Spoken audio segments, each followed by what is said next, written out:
2024 оны сонгуулийн үр дүнгээр байгуулагдсан засгийн газар дотоодын нийт бүтээгдэхүүний 2028 онд $10,000 хүргэнэ гэсэн мөрийн хэлбэрт оруулсан. За өнөөдрийн байдлаар $6,800 байгаа. Гэтэл 2025 оны эхний 5 сарын байдлыг харахад эдийн засгийн зарим үзүүлэлтүүд яг бодитоогоор энэ нөхцөл байдал руу хүрч чадах уу гэдэг юм бас боломжтой байгаа. Тийм учраас эдийн засгийн нөхцөл байдал өнгөрсөн жил чинь бид нэр энэ оны төсвийг батлахдаа эдийн засгийн өсөлт 8% хүргэнэ. Дотоодын нийт бүтээгдэхүүнийг 93.80 хүргэнэ. За тэгээд инфляцийг 6% байрна гэдэг маш их өөдрөг төсөөлсөн. Гэтэл өнөөдөр инфляц болоод 8.3 байгаа. Энэ бол байгаа эдийн засгийн нөхцөл байдалтай хамааралтайгаар бас улам цааш өсөх баг.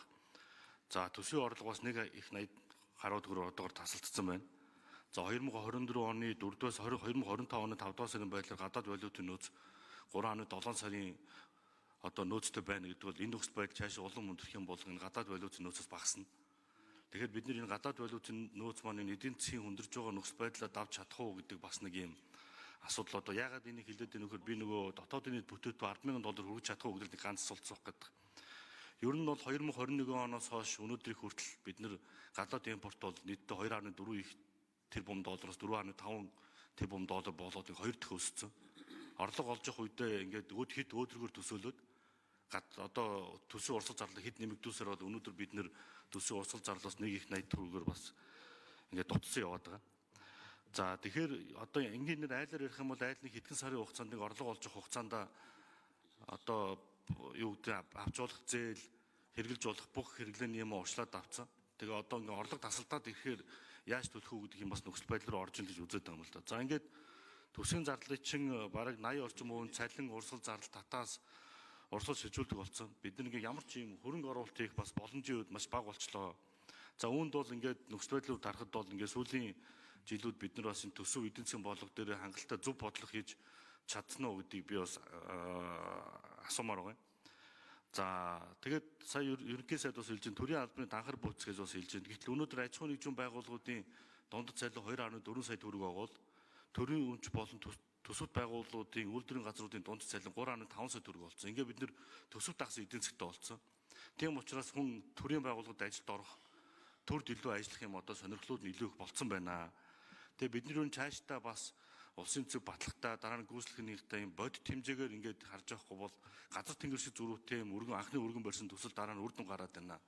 Тэгэхээр миний ерөнхий сайдаас ганц асуулт байгаа нь бид нэр 2028 он гэд дотоодын нийт бүтээгдэхүүн нэг хүнд $10,000 хүргэж чадах уу? Яг бол эдийн засгийн нөхцөл байдал бол энэ жил бас сайнгүй, эх жил бас тийм таатай биш байх нөхцөл байдлууд гадаад. За ерөнхий сайд хариулт өгье. За үлцгийн үе гишүүний асуултанд хариулъя. Ер нь 2025 онд статистик тооцооллоор төсөөллөөр GDP per capita буюу нэг хүн данагдах дотоодын нийт бүтээгдэхүүн $7,400 төрнө гэж тооцоолж байсан Монгол банкны урьдчилсан тооцоо. За ханшийн дарамт нөөц $5.1 тэрбум доллартай боловч валютын цэвэр нөөц гасах руу орсон байгаа. Энэ бол санхүүгийн дансны өсөлт нь бол жинхэнэ экспортын урсгал дансны орлогоос $401 сая алдагдaltaй 2 дахин буурсан тухай байсан.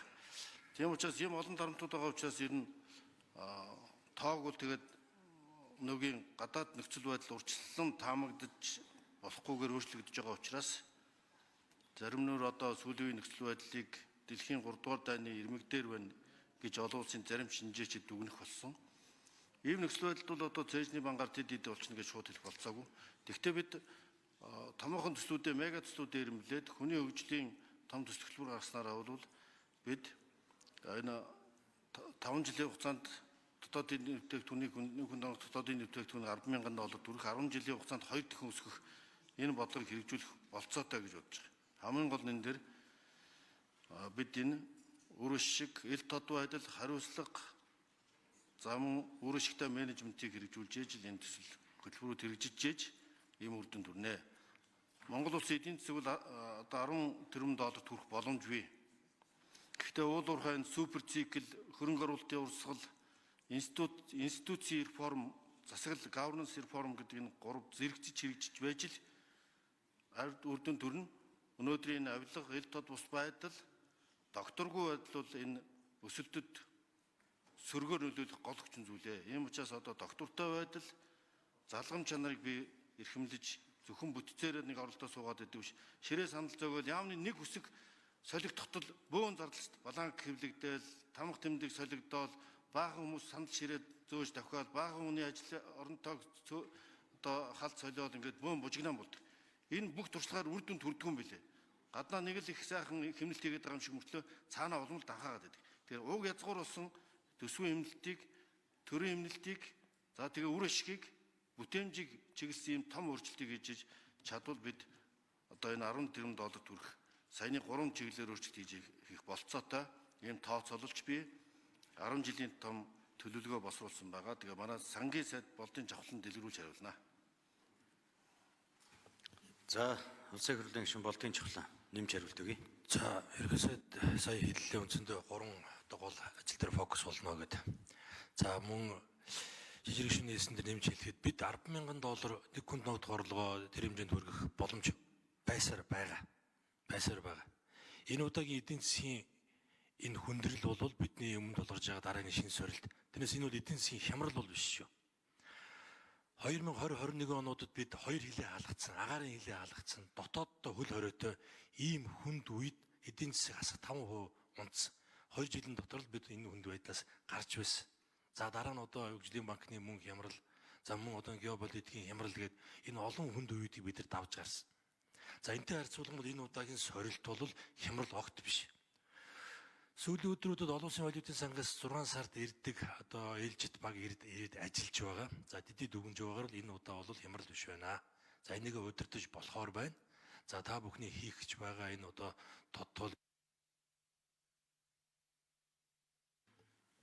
За гүйцээж хариулъя.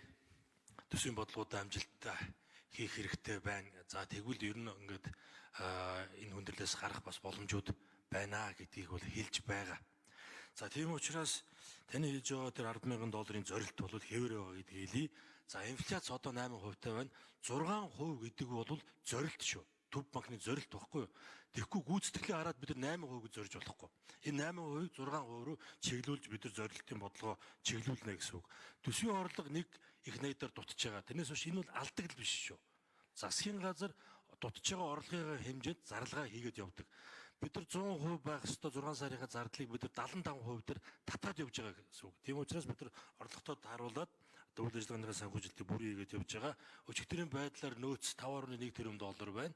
За энэ 4.7 сарын импортын хэрэгцээг бүрэн хангаад ингэж явж байгаа. За тантай санал нийлж байгаа зүйлүүд байна. Тэр хөрөнгө оруулалтын хувьд бол бид нар ийм төсвийн нөхцөл байдал